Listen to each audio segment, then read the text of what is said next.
The girl wrote in the notebook, "Dad, are you okay up in heaven?" The next day, a man wrote, "I'm your dad, but I'm here." The girl saw it, was a regular at the crop. He had a daughter who wrote too, hadn't seen her in a long time. He'd written his longing for his daughter in the notebook. He had no idea anyone would answer. I saw it. I didn't say anything. Some misunderstandings are beautiful. The girl started coming every Wednesday. She'd write, "Dad, I got first place on my test today." The man wrote back, "Dad is proud of you." The girl, "Dad, I fell in love." The man wrote back, "Is he good to you?" "He's really good." Then bring him to meet me. The girl brought her boyfriend in. Man sat in the corner, watching from a distance. The girl had no idea who he was, but he smiled. I handed him a coffee and said, "Your daughter is happy." I know. He said, "I know." And he cried. He wrote one more line, "Thank you, stranger." The girl wrote back, "Thank you, Dad." They'll never know who each other really is, but they both got what they needed. I don't interrupt. That's a conversation between them and people they've never met. The most special one, though, is a leather-bound notebook. It hangs on the wall by the register. Anyone can open it and write down whatever's on their mind. The leather cover's all shiny from wear, corners curled up, pages yellowed, looks like a book that's been read 1,000 times. The first message was written 5 years ago. Messy handwriting, just said, "I hate you." No name. Next week, same page, same words, "I hate you." Third week, fourth week, kept going. "I hate you." The handwriting went from messy to neat, big letters to small. I don't know who wrote it, but I know they were angry. Anger like a fire burning right through the page. You could feel the heat just by touching it. Took over this place 2 years ago. The old owner was a woman with gray hair. She told me, "That notebook's been here since day one. That person, every Wednesday like clockwork, never missed a week." I asked her, "Changing how?" She said, "From hate to exhaustion. Look at the writing. Pressed hard at first, then barely any strength left. I didn't really get it then, but I remembered." For 2 years now, every Wednesday after closing, I open that notebook. First 2 months, same "I hate you." Big letters pressing so hard it almost tore the page. Ink smudges at the end of each stroke, hand was shaking. Third month, it became "I hate myself." The strokes got softer. Either the hand was still shaking or the heart was softening. 6th month, "I hate that I can't forget you." The writing started getting neat. No more pressing hard, like someone finally calming down. A year in, "I forgive you." The first time I saw those words, my nose stung. Not 'cause I was moved, 'cause I knew they'd let go. How long does it take to let go of hate? 3 years? 5? 10? I don't know, but I was happy for them. Week after week, "I forgive you." The writing got calmer and calmer, like a lake with no ripples. I opened the notebook and saw new words. "I don't hate you anymore. I just forgot you." I just stood there frozen, staring at it for the longest time. Forgetting is harder than forgiving. Forgiving still needs remembering. Forgetting doesn't need anything. Suddenly, I really wanted to meet them. Not out of curiosity. I just wanted to tell them they made it. I went back and forth all night. Next morning, the espresso machine fired up and the steam hissing out sounded like a sigh. I made the first cup for myself, an Americano, no sugar. Bitter. I stood there with my cup in front of the notebook, reading and rereading. Those words, "I don't hate you anymore, I just forgot you." The writing was so light, like a feather landing on paper, spaces between not so crowded. I tucked a letter into the notebook. The note was short. I put it on the last page. No phone number, no time, just Wednesday. 'Cause I knew they'd come Wednesday. I didn't know if they'd take me up on it, but I hoped. Wednesday came. I was a wreck all day. Every single customer that walked through that door, I stared at. 8 a.m., first customer was an old guy walking his dog, ordered black coffee, drank it standing up, left. 10 a.m., a young mom came with her kid. 2 hot chocolate, please. Ordered hot chocolate, kid spilled it all over the table. Afternoon, a student came to work on his thesis, ordered an Americano, sat there all afternoon. My heart was racing. But then he left, didn't even open the notebook. Closing time came. They didn't show. I opened the notebook and saw new writing. I laughed. So they had been drinking my coffee all along. I just never knew which cup was theirs. 5 years, 260 Wednesdays, 260 cups of coffee. They didn't know which ones I made, but every cup I made could have been theirs.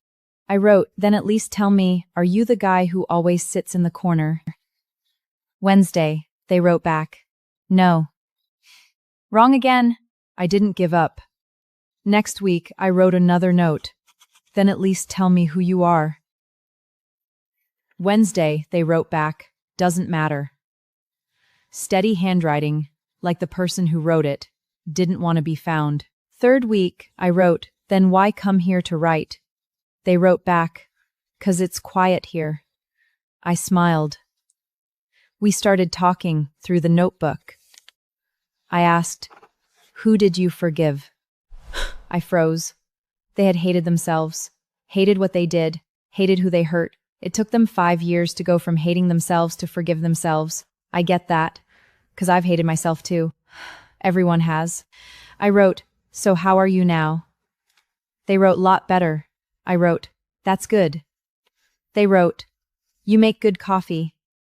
I wrote, thanks. That was the first creation we had that wasn't about hate or forgiveness or forgetting, just two strangers, on paper, talking about coffee.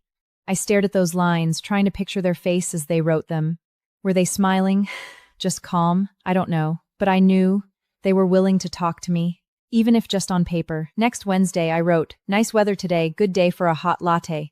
They wrote back, I don't do lattes, Americano's fine. I wrote, they wrote, 'cause it's simple. Americano, just espresso and hot water, simple, straight, no frills, like them. Like their notes over 5 years, no explanations, no decorations, just whatever was in her heart. I wrote, then today I'm making you the best Americano of your life. They didn't write back, but I believe they drank it. Days went by. More and more conversations filled the notebook. I didn't dare ask for details, was afraid they wouldn't want to share. They didn't offer much either, just a line here and there like, nice sun today or your coffee's really good. I knew they came, but I never knew which cup was theirs. Then one day, I noticed an old lady who came every Wednesday, sat in the corner, ordered an Americano, no sugar. She didn't do anything, just sat there, staring out the window. She was probably in her 70s, completely not many wrinkles on her face but eyes stories in them. She never smiled, never cried, just sat there quietly. She dressed plainly, gray coat, black pants, flats. Her hands rested on her knees, long, thin fingers, neat trimmed nails. I'd been watching her for a while. She'd been coming since my first day here. Every Wednesday, on the dot. 10 a.m., rain or shine. When I brought her coffee, she always said thank you. So soft, like she was afraid of bothering anyone. She never wrote in the notebook, not that I ever saw. I had my suspicions, but I wasn't sure. Wednesday, they wrote back, no. Wrong again. But I noticed that day, the corner lady didn't come. First time she ever missed. I had a feeling, maybe she was the one I was looking for. No, she wasn't the one writing, but she was connected to whoever was. Her absence, and their denial, was there a connection? I couldn't figure it out, but I decided to talk to her. Next Wednesday, she came. I made her Americana, but instead of bringing it right over, I stood behind the counter for a moment, just watching her. She looked up, saw me, and gave a little nod. I took a deep breath and walked over. I decided to talk to her. Another Wednesday, the corner lady came. I carried an America over to her. Here's your coffee, ma'am. She looked up at me and smiled. First time I'd ever seen her, she looked up at me and smiled. Her lips curled up just a little and her eyes had this light in them. Thank you. Mind if I sit for a bit?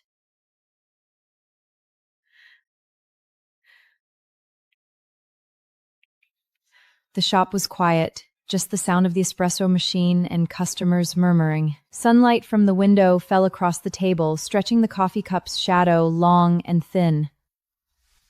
You come every Wednesday, don't you? Yes. Do you know someone who writes in that notebook? Her hand paused. The coffee in her cup swayed, almost spilling. She pulled her hand back into her lap. You know, she said. I don't know for sure. But I guessed. She was quiet for a long time. I handed her a napkin. A breeze blew outside, rustling the leaves. She said she made a mistake and hurt him. He forgave her, but she couldn't forgive herself. He came every Wednesday to write in that notebook, from hate to forgiveness to forgetting. She came every Wednesday too, sat in his seat, drank his coffee. Was he writing for you? No, he was writing for himself, but he hoped I'd see it. He wanted me to know he didn't hate me anymore. Did you? Yes, but he never knew. Why didn't you tell him? He's gone, 3 months ago. I held her hand. It was cold. Her knuckles stood out like bare branches in autumn. When he passed, what was in his hand? A cup of coffee. An Americano, no sugar. He said it was the best he'd ever had. Her tears fell silent in her coffee cup. The coffee trembled, rippling. She didn't wipe them away, just let them fall. The wrinkles on her face glistened wet in the sunlight. He was sick? I asked. Lung cancer. By the time they found it, it was already too late. He was in the hospital for 2 months. His last week, he begged me to buy him a cup of coffee. I said the doctors wouldn't allow it.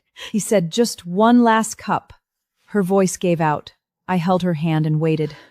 I went and bought it. From your shop. That was his last cup. He took one sip and said, Vera's coffee. So good. I froze.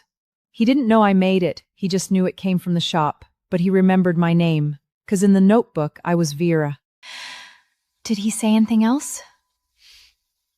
He said, tell her thank you. I've wanted to tell you, but I didn't know how. You just did, I said. Thank you. That afternoon, Irene stayed for a long time. She finished one coffee and ordered another. I didn't rush her. Every time her cup was empty, I quietly refilled it. Before closing, Irene stood up and said to me, thank you, Vera. Don't mention it.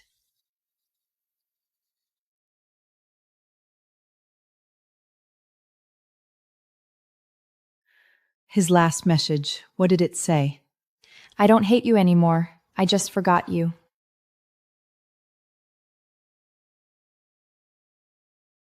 She nodded, pushed the door open and left.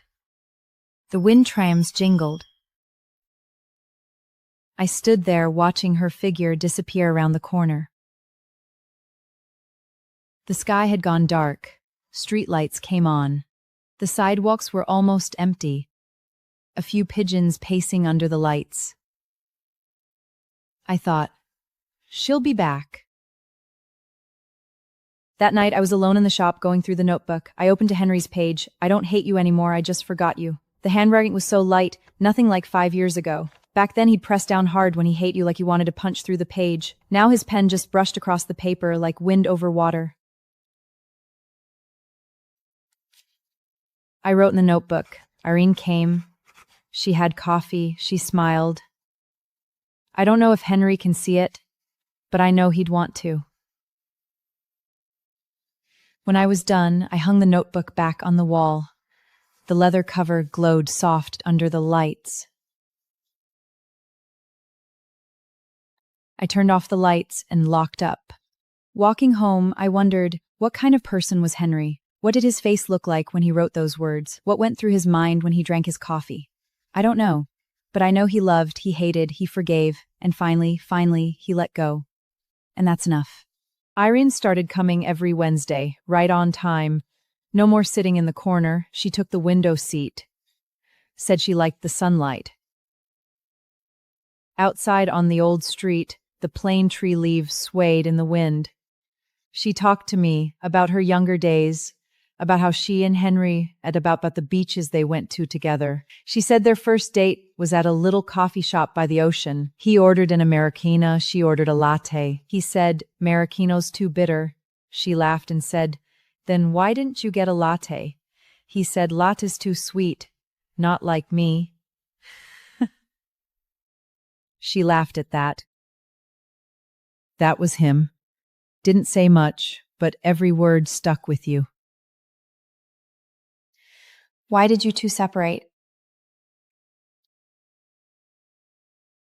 What kind? I don't want to say. But I know he forgave me. He wrote it in that notebook. What about you?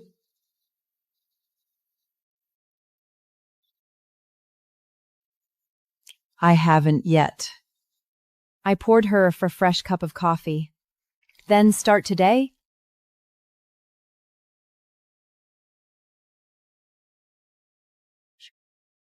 She looked up at me. What's your name? Vera. Thank you, Vera. She took a sip and smiled. That was the first time she'd smiled at me. Not a big smile, but a real one. Irene started helping me make coffee. She was slow, her hands shook, but she was serious about it. She said, Henry used to say he wanted to be a barista, never got to, so I'm doing it for him. I taught her how to grind the beans, how to tamp the grounds, how to froth the milk. Her hands weren't steady, couldn't get the tamper even, always made the milk froth too thick. Henry used to say making coffee is like living life. You need patience. Her first Americano, she spilled half the milk, scattered coffee grounds all over the counter. She scrambled to wipe it up, looking like a kid who'd done something wrong. I said, "Don't worry. My first time was the same." She didn't believe me, but she laughed. Her first finished cup, she picked it up, took a sip, frowned, and said, "Bitter. Americanos are bitter." But the bitterness doesn't last," she said. She looked at that cup like she was looking at a person. I knew she was thinking of Henry. Henry drank Americo, no sugar. She never understood it before. Now she did. She put that cup on Henry's usual seat and said, "Henry, try this." I didn't interrupt. She sat for a bit, then drank it. Then she stood up, went back behind the counter, and started the next cup. Her hands were still shaking, but she didn't stop. Irene learned how to make an Americano, no sugar. Her technique got smoother. She still spilled sometimes, but she didn't panic like she used to. She put the first finished cup on Henry's usual seat, Sepohak, and looked at it. "Henry, try this." She stood there for a bit, then walked over, picked it up, and drank it herself. Her eyes were closed, like she was savoring something. Bitter. But the bitterness doesn't last. After that, she came every day, from morning to night, open to close. She didn't just make coffee, she learned to do latte art too. An old man walked in, saw Irene behind the counter, and said, "You new here?" Irene said, "I'm the apprentice." He laughed. "Then I'll have an Americano from you." Irene made it, hands still shaking. The old man took a sip and said, "Not bad." "Really?" Really? Better than my wife's. Irene laughed. That was the first time she smiled with real confidence. That old man came every day after that, always ordered her Americano. He'd say, "You're getting better." "Thank you," Irene said. She started believing she could actually do this. Irene's daughter came to see her from California. She stood at the shop door, watching her mom busy behind the counter, and started crying. "Mom, you've changed." "How?" "You smile now." "Vera taught me."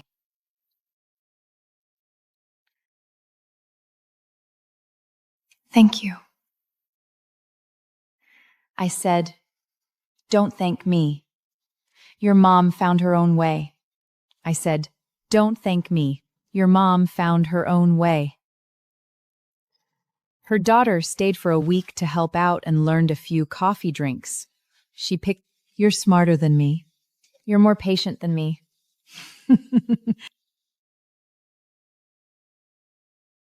"I'll come back to see you both." Her daughter left, and Irene stood in the doorway watching for a long time. Cars went by and the church steeple in the distance glowed gold in the sunset. "She'll be back." "I know." That night, Irene sat by the window with a latte in her hands. When I was young, I kept thinking I'd spend time with my kids later, and then later never came. "It's not too late now."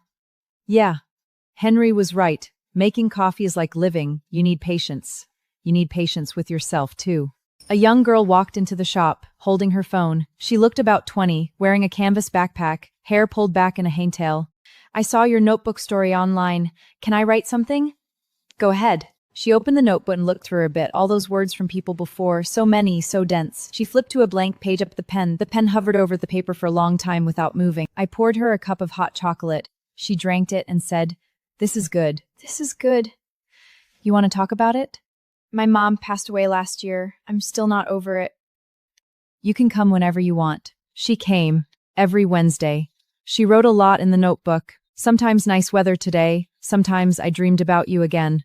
She told me her name was Sophie, 20 years old, studying art. Her mom's favorite drink was hot chocolate. So every time she came, she ordered hot chocolate. On the house, I said, "Oh, I'll pay." I smiled. Stubborn girl. Just like her mom. Handwriting appeared in notebook. Not one person, lots of people. They wrote down their feelings, some grateful, some apologizing, some missing someone. The notebook wasn't just one person writing another anymore, it was lots of people writing to lots of people. I bought a new notebook and put it next to the old one. The old one I behind the counter, that was history. Couldn't lose it. Sophie asked me. I look at the old notebook. Yeah, but you can't take it out of here. She sat down and flipped through it all afternoon. Cried. She also laughed. She said, everyone's story is different, but they're all sad in the same way. Yeah, but it helps to write it down. I want to write one too. Then write it, start today. She took out her own notebook, opened to the first page, and wrote the date. She thought for long her notebook, my mama first of last year. I watched her write, didn't interrupt. Sunlight came through the window and fell across her notebook. Her handwriting was neat and clean, just like her. A middle-aged man walked into the shop and ordered an Americano. He wore a gray jacket and a baseball cap. He took a sip and said, "This is exactly how my dad liked it." Where's your dad now? Gone, last year. Did he used to come here every Wednesday? How did you know? 'Cause I'm waiting for someone too. I told him about the notebook. He cried. He said, my dad wrote in that, I hate you. They got divorced and he hated her for years. Then he wrote, I forgive you, but my mom never knew. She knows. How do you know? 'Cause she comes here every Wednesday. He froze. His name was Jack. He was the son of Henry, not the Henry who wrote the messages, as a different Henry, same name, different person. His dad had written the notebook too, and had forgiven his mom. And that woman, she came every Wednesday too, sat in the corner. He asked me, can you introduce me to her? She's not here today. Tomorrow? She only comes on Wednesdays. He waited 3 days. Wednesday, that woman came. She had gray hair and deep wrinkles on her face.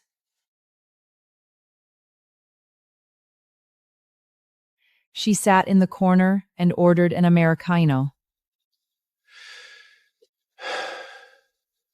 Jack walked over and sat down across from her. Mom.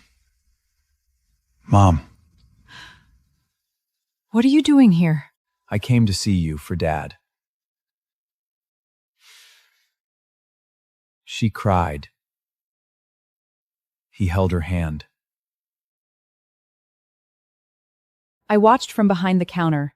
The sunlight fell on them, casting shadows on the floor. Their shadows were close together. Grace.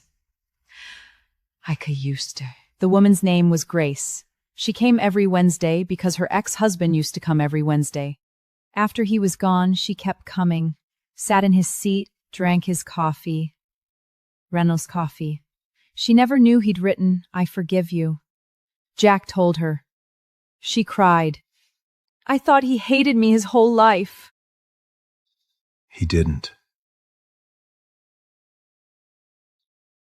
I walked over and handed her the notebook.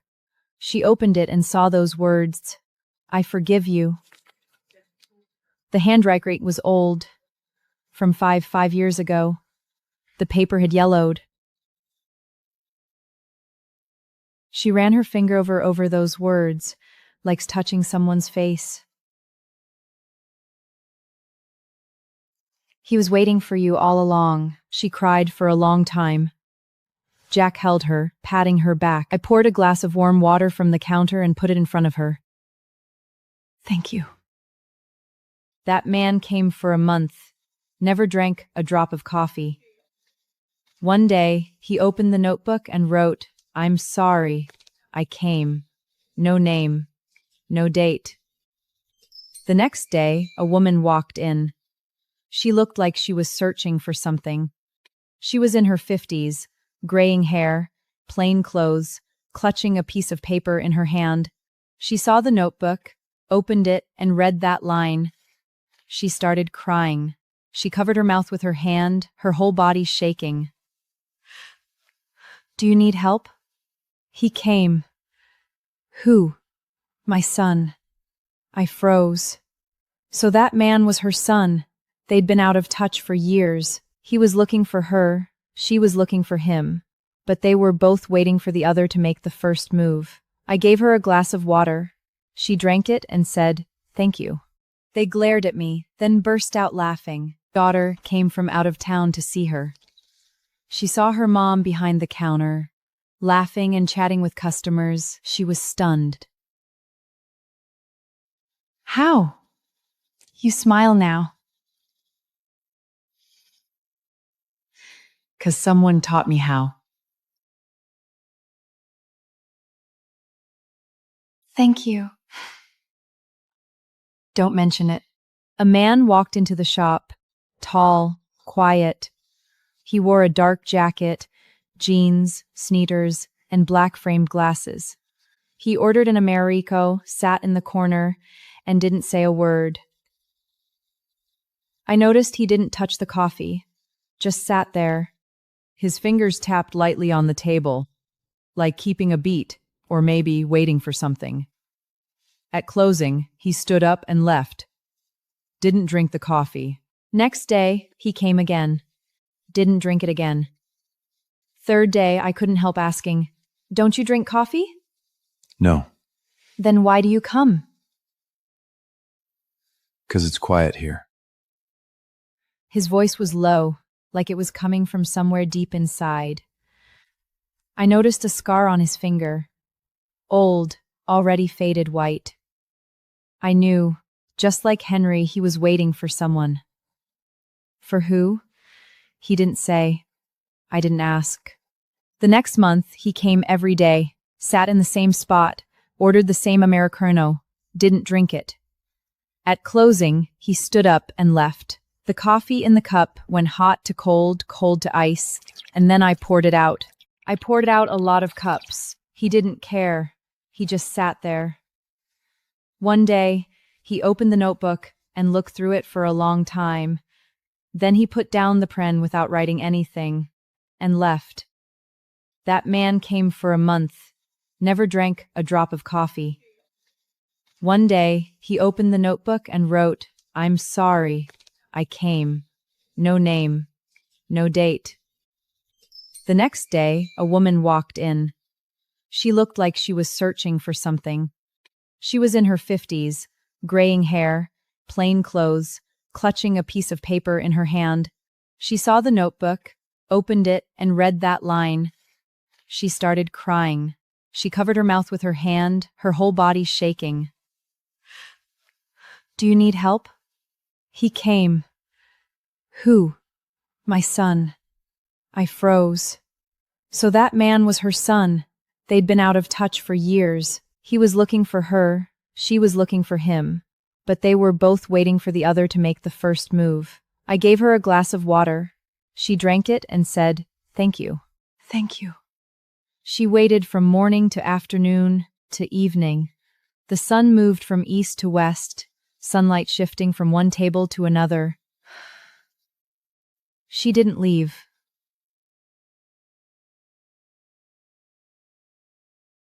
The woman waited until closing. Her son didn't come. The next day, her son came. He saw the new words in the notebook. "Mom is here." He cried. Tears fell onto the page, smudging the ink. He wrote, "Where?" She wrote, "Behind the counter." He looked up and saw her. She stood behind the counter, her hair neater than yesterday. Her lips were trembling. She couldn't speak. He walked over and hugged her. Mom. "You finally came." I've been looking for you. "I know." I stood by and handed them tissues. They held each other for a long time. The other customers watched quietly, some of them tearing up too. I made them 2 lattes. They drank them in silence, just sat there. Every so often they'd smile or look out the window. Their hands stayed clasped the whole time.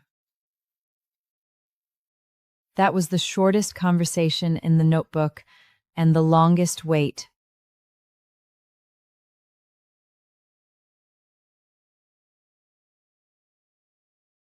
They made up. come to the shop together every week. Her son started drinking coffee. Turns out he likes lattes. His mom said, "You didn't like coffee when you were little." People grow up. Tastes change. They sit by the window without saying much. Just sit there. Sometimes they smile, sometimes they stare outside. I watch from a distance, thinking about Henry and Irene, about all those people who wrote in the notebook. They're all waiting for an answer, for forgiveness, for a reunion. And me? I'm just the one handing out coffee. His mom learned to make coffee too. It's not great, but her son always says, "It's good." Mom's coffee's the best in the world. His mom smiles, tears in the corners of her eyes. One day, his mom asked me, "Vera, is there someone you're waiting for?" Yes. Did they come? Not yet. She patted my hand. "You will." I don't know if I will, but I think it's okay if I don't. 'Cause waiting, by itself, is already a kind of company. The notebook kept getting thicker. One after another, I kept replacing them. Each one has different stories, different handwriting, different tears. Someone writes, "I love you." Someone's, "I'm sorry." Someone writes, "I'm waiting for you." I never erase anything. Those are their stories. I'm just keeping them safe. Once in a while, I flip through and look at the handwriting, imagining their faces as they wrote. Were they crying or smiling? I don't know. But I know that when they wrote it down, their hearts got lighter. Sophie asked me, "Vera, why don't you start an online message board? More people could see it." I thought about it and said, "'Cause paper is different. Words on paper, you really mean them. Words on a screen are too easy to delete." She nodded. "You're right." "And besides," I said, "words on paper, you can touch them. You can feel where the pen pressed down with your finger. Words on a screen, no temperature." She was quiet for a moment. I never thought about that. "Write more. You'll feel it." The girl wrote in the notebook, "Dad, are you okay up in heaven?" The next day, a man wrote, "I'm your dad, but I'm here." The girl saw it, was a regular at the crop. He had a daughter who wrote too, hadn't seen her in a long time. He'd written his longing for his daughter in the notebook. He had no idea anyone would answer. I saw it. I didn't say anything. Some misunderstandings are beautiful. The girl started coming every Wednesday. She'd write, "Dad, I got first place on my test today." The man wrote back, "Dad is proud of you." The girl, "Dad, I fell in love." The man wrote back, "Is he good to you?" He's really good. Then bring him to meet me. The girl brought her boyfriend in. Man sat in the corner, watching from a desk. The girl had no idea who he was, but he smiled. I handed him a coffee and said, "Your daughter is happy." I know. He said, "I know." And he cried. He wrote one more line, "Thank you, stranger." The girl wrote back, "Thank you, Dad." They'll never know who each other really is, but they both got what they needed. Late one night, I was alone in the shop, going through the notebook. I saw a new message, "Vera, thank you." No name, but I figured it was someone I'd help somehow. I don't need to know who. That one line. It's enough. I cried. Not from sadness, from happiness. Happy that I did something right. I poured myself an Americano, sat down, and looked out at the street. The street lights were bright. No one was out. The moon hung over the church steeple, full and huge. I thought about Henry, Irene, Grace, Jack, Sophie. They're all somewhere out there, maybe having coffee, maybe writing in a notebook, maybe thinking about me too. I picked up my pen and wrote in the notebook, "The moon is beautiful tonight." No name. The next day, someone wrote back, "I saw it too." I don't know who it was, but in that moment, we were both looking at the same moon.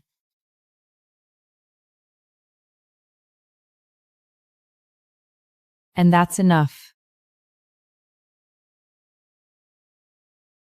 Irene got sick. She was in the hospital, couldn't come to shop. I visited her every day, brought her an Americano. She lay in the hospital bed, an IV in her hand, pale-faced, but her eyes still had light. A bouquet of flowers sat on her nightstand, from her daughter. Outside the window, a small patch of sky, birds flying by every now and then. She said, "Henry used to do the same thing, bring me coffee in the hospital." I asked, "Did he get better?" "No. He left." I held her hand. "You're not going anywhere." "I will. Don't cry, I'm not dead yet." Bitter. Americanos are bitter. But the bitterness doesn't last. She smiled.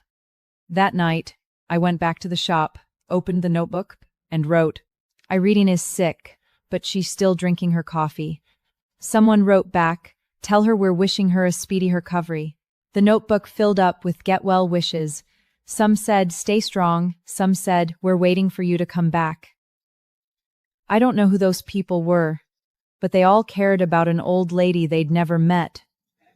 That's the power of the notebook. Irene passed away. Her daughter came to the shop and said, Before Mom passed, she told me to give you this. Was a letter, pale blue paper folded in thirds. I opened it. The handwriting was neat and deliberate. Just like her.